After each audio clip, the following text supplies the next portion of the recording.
இந்த வீடியோவில் இன்ஃபோசிரியை எப்படி கிரியேட் பண்ணோன்னு பார்க்க போகிறோம். அதுக்கு முன்னாடி முக்கியமாக நான் சொல்ல வேண்டியது, இதை வந்து நம்ம செய்கிறதுக்கு ஆல்மண்ட் லீஃப், அதுக்கப்புறம் பழைய அக்வேரியம் தண்ணி மட்டும் தான் யூஸ் பண்ணுறோம். அப்புறம் கொஞ்சம் ஃபுட் பெல்லட்ஸ் மட்டும் யூஸ் பண்ணுறோம். நீங்களும் அதை வச்சே செய்யலாம். நான் வந்து இதுக்கு முன்னாடி கேபேஜ் வச்சு ட்ரை பண்ணியிருக்கேன். அது ஒர்க் ஆகும்னு நிறைய பேர் சொல்லியிருக்காங்க. ஆனால் வந்து எனக்கு ரொம்ப ஸ்மெல் ஆகிட்டு தண்ணி கலர்லாம் ஒரு மாதிரி கலங்கி ஒரு மாதிரி ஆகிடுச்சு. அதனால் நான் தூக்கி போட்டேன். ஸோ அதனால் எனக்கு ஒழுங்காக அது ஒர்க் ஆகலை. இந்த மெத்தட் வந்து நல்லா ஒர்க் ஆகும்னு நான் நினைக்கிறேன். உங்களுக்கும் ஒர்க் ஆகும்னு நினைக்கிறேன். ஏன்னா எனக்கு கல்ச்சர் ஆகிடுச்சு. எங்களை பார்த்தாலே தெரியும். மேலே இருக்க அந்த லேயர் தாண்டி கீழே பார்த்தீங்கன்னா டாட்டாக மூவ் ஆகிட்ருக்கோம். இதுதான் இன்ஃபோசூரியான்னு சொல்லுவோம்.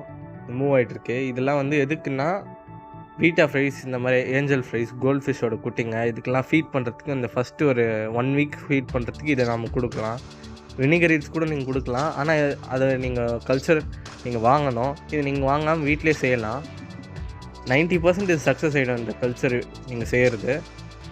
அதனால் நீங்கள் ஒரு 3 பாட்டில்ஸ் இந்த மாதிரி செஞ்சு வச்சுக்கிட்டிங்கன்னா உங்களுக்கு கன்ஃபார்ம் கல்ச்சர் ஆகிடும். நான் ஒன்று தான் செஞ்சேன். எனக்கு வந்து ஒன்றுலேயே சக்ஸஸ் ஆகிடுச்சு.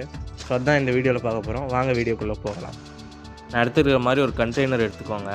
நீங்கள் எந்த மாதிரி கண்டெய்னராலும் யூஸ் பண்ணிக்கலாம். ஆனால் வந்து நம்மளுக்கு வெளியிலேருந்து பார்த்தா உள்ளே தெரியணும். அந்த மாதிரி ஒரு கண்டெய்னர் யூஸ் பண்ணுங்கள். அப்போ தான் வந்து லைட்டால் உள்ளே ட்ராவல் பண்ண முடியும். லைட் வந்து இதில் ஒரு முக்கியமான ப்ராசஸ் ப்ளே பண்ணோம். முக்கியமாக நம்ம பார்க்க வேண்டியது இதில் ஊற்றுற தண்ணி தான். இதில் ஊற்றுற தண்ணி நம்ம ஃப்ரெஷ் வாட்டரோ, ஆரோ வாட்டரோ, இல்லை போர் வாட்டரோ அந்த மாதிரி எதுவும் யூஸ் பண்ணாதீங்க. இதில் நம்ம ஏற்கனவே யூஸ் பண்ண அக்வேரியம் வாட்டர், அந்த பழைய அக்வேரியம் தண்ணி இருக்கும்ல, அதை வந்து உங்கள் அக்வேரியம் டேங்க்லேருந்து கொஞ்சம் மொண்டி இதில் ஊற்றிக்கோங்க.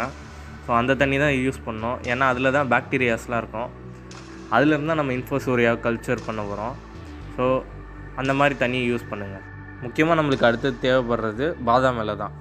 இன்ஃபோசூரியா கல்ச்சர் பண்ணுறதுக்கு நிறையா மெத்தட்ஸ்லாம் இருக்குது. ஈஸ்ட் வச்சு கல்ச்சர் பண்ணுவாங்க, பாதாம் இலை வச்சு கல்ச்சர் பண்ணுவாங்க, கோஸ் வச்சு கல்ச்சர் பண்ணுவாங்க. நிறைய மெத்தட்ஸ் இருக்குது. ஆனால் நம்ம வந்து கோஸ்லாம் வந்து ரொம்ப ஸ்மெல் வரும்னு கேள்விப்பட்டிருக்கேன். நான் ட்ரை பண்ணியும் இருக்கேன். எனக்கு அந்தளவுக்கு சக்ஸஸும் ஆகலை. ஸோ அதனால தான் இந்த வாட்டி நம்ம பாதாம் இலையை வச்சு ட்ரை பண்ண போகிறோம். நீங்கள் வந்து ட்ரைடு பாதாம் இலை மட்டும் தான் யூஸ் பண்ணணும். காஞ்சி போன பாதாம் இலை மட்டும் தான் யூஸ் பண்ணணும். இதை வந்து நீங்கள் செட்டப்பில் போடுறதுக்கு முன்னாடி நல்லா இந்த மாதிரி கழுவிடுங்க. அப்போ தான் இது மேலே இருக்கிற டஸ்ட்லாம் போயிடும். டஸ்ட் இருக்கிறதுனால கூட கல்ச்சர் கிராஷ் ஆகிறதுக்கு வாய்ப்பு இருக்குது. ஸோ இந்த மாதிரி வெறும் ட்ரைட் பாதாம் இலை மட்டும் தான் யூஸ் பண்ணோம். கழுவிட்டு டஸ்ட்டோடு போட்டிங்கன்னா ஒன்றும் கல்ச்சரே ஆகாது, இல்லைனா கல்ச்சர் ஆனாலும் கொஞ்சம் நாள்லேயே கிராஷ் ஆகிடும். அதனால் நீங்கள் பார்த்து யூஸ் பண்ணிக்கோங்க.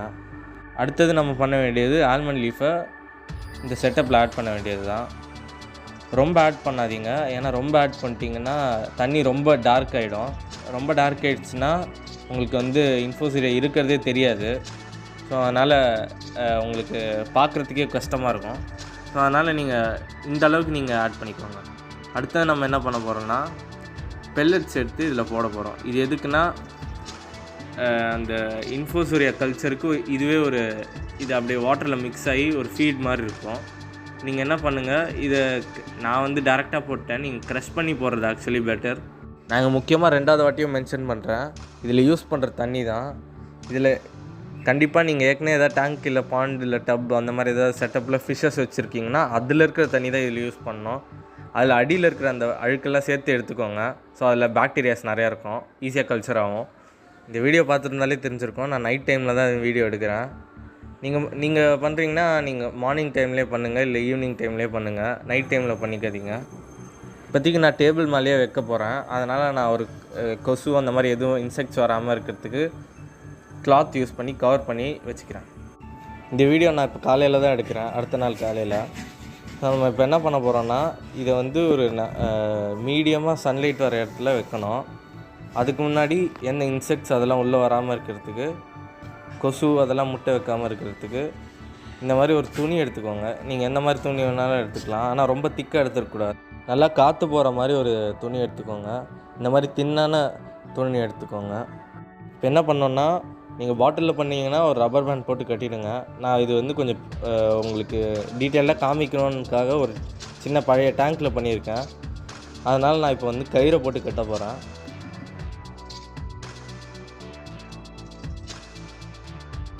துணியை சைடெல்லாம் சேர்த்து மூடிடாதீங்க. இந்த மாதிரி வெளிச்சம் வர மாதிரி இருக்கணும். டீசெண்டாக சன்லைட் வர இடத்துல வைங்க. டைரக்ட் சன்லைட் இருக்கக்கூடாது. ஸோ மொட்டை மாடி அந்த மாதிரி இடத்துல வைக்காமல் நீங்கள் வந்து ஜன்னல் பக்கத்தில் அந்த மாதிரி வைங்க. ஸோ அப்போ தான் உங்களுக்கு வந்து கல்ச்சர் சீக்கிரமாக ஃபார்ம் ஆகும். இல்லைனா சன்லைட் யூவினால் பாக்டீரியல் க்ரோத்லாம் கம்மியாக இருக்கும். இங்கே பார்த்தீங்கன்னா தெரியும், கொஞ்சம் சன்லைட் வர மாதிரி ஒரு ஜன்னல் பக்கத்தில் வச்சுருக்கேன். இன்ஃபோசூரியா உடனே கல்ச்சர் ஆகாது. 5 days 6 days 7 days இந்த மாதிரி டைமில் தான் கல்ச்சர் ஆக ஆரம்பிக்கும். அதுக்கப்புறம் 8 day அந்த 8th day அதில் டைம்லாம் பீக் கல்ச்சர் இருக்கும். சம்டைம்ஸ் கல்ச்சர் ஆகாமல் கூட போகலாம். அதனால் எதுக்கும் 1-2 செட்டப் செஞ்சு வச்சுக்கோங்க. ஓகே வியூவர்ஸ், இந்த இன்ஃபோசூரியா கல்ச்சர் ஆனதுக்கப்புறம் உங்களுக்கு ரிசல்ட்ஸை காமிக்கிறேன். நீங்கள் Day 3 Day 4 டைம்லலாம் பார்த்தீங்கன்னா ஒரு லேயர் மாதிரி ஃபார்ம் ஆகும். அது பயோஃபிலிம்னு சொல்லுவாங்க. அந்த லேயர் ஃபார்ம் ஆச்சுன்னா ஆக்சிஜன் வந்து தண்ணிக்குள்ளே போகாது பெருசாக. ஸோ அதனால் ஏர் பிளாக் ஆகி இன்ஃபோசூரியாஸ் உருவாகாமல் போகிறதுக்கு வாய்ப்பு இருக்குது. அதை நீங்கள் நல்லா தண்ணியை கலக்கி விட்டிங்கன்னா அந்த லேயர் கலைஞ்சிரும். ஸோ இந்த மாதிரி ஆகிடும். அதனால் உங்களுக்கு ஒன்றும் பிரச்சனை வராது. எனக்கு 7 நாள் கழித்து தான் இன்ஃபோசூரியா ஃபார்ம் ஆச்சு. ஸோ இந்த மாதிரி மேலே ஒரு லேயர் இருக்குல்ல, அதுக்கு அடியில் வெள்ளை வெள்ளையாக டாட்டாக இருக்குல்ல, அதுதான் இன்ஃபோசூரியா. உங்களுக்கு ஒரு வீடியோ போட்டு காமிக்கிறேன், உங்களுக்கு கிளியராக தெரியும் பாருங்கள். அப்படியே கண்ணில் பார்த்தா கூட எனக்கு தெரியல, ஃபோனில் ஜூம் பண்ணி பார்த்தா தான் எனக்கே தெரியுது. இந்த மாதிரி லைட் வச்சு பார்த்தீங்கன்னா உங்களுக்கு வந்து நல்லா தெரியும். நீங்கள் பார்த்தீங்கன்னா கீழே வெள்ளை வெள்ளையாக மூவ் ஆகுதில்ல, அதுதான் இன்ஃபோசூரியா. இதை ஃபஸ்ட் ஃபீடாக சின்ன சின்ன ஃபிஷ்ஷோட ஃப்ரைஸ்க்கெலாம் கொடுக்கலாம். இது ஒரு சிரிஞ்சு வச்சு எடுத்து நம்ம ஈஸியாக ஃபீட் பண்ணிக்கலாம். இந்த தண்ணியும் வந்து ஆல்மண்ட் வாட்டர்னால ஒன்றும் அஃபெக்ட் பண்ணாது. இதை முட்டைகோஸோட இலை, வாழைப்பழத்தோட தோல்லாம் வச்சு செய்வாங்க. நானும் இதுக்கு முன்னாடி செஞ்சுருக்கேன். எனக்கு ரொம்ப நாற்றம் அடிக்க ஆரம்பிச்சிச்சு. அதுக்கப்புறம் ஒர்க்கும் ஆகலை. ஸோ அதனால தான் இந்த வாட்டி நான் ஆல்மண்ட் லீஃப் வச்சு பண்ணி பார்த்தேன். சக்ஸஸ் ஆகிடுச்சு. உங்களுக்கும் இந்த மாதிரி செய்யணுன்னா என் ஸ்டெப்ஸை கரெக்டாக ஃபாலோ பண்ணிங்கன்னா உங்களுக்கும் வந்துடும். பாருங்கள், உங்களுக்கு பார்த்தாலே தெரியும், நிறைய இன்ஃபோசூரியா தெரியுது. இந்த பீட்டா ஃப்ரைஸ்க்கெலாம் நீங்கள் நல்லா ஃபீட் பண்ணலாம். ஃபஸ்ட்டு 4 daysக்கு இதையே ஃபீட் பண்ணிக்கலாம். முக்கியமாக நான் முன்னாடி சொன்ன மாதிரி இதோட டாப்பை மட்டும் மூடி வச்சுருங்க, ஏதாவது துணியை வச்சு. அப்போ தான் வந்து இதில் எந்த வேறு கல்ச்சரும் ஃபார்ம் ஆகாது, இந்த மஸ்கிட்டோட கல்ச்சர்லாம் ஃபார்ம் ஆகாமல் இருக்கும். உங்களுக்கு இந்த வீடியோ பிடிச்சிருந்தோன்னா லைக் பண்ணுங்கள், ஷேர் பண்ணுங்கள். அப்புறம் மறக்காமல் நம்ம சேனலை சப்ஸ்கிரைப் பண்ணுங்கள். தேங்க்யூ கைஸ், பாய்.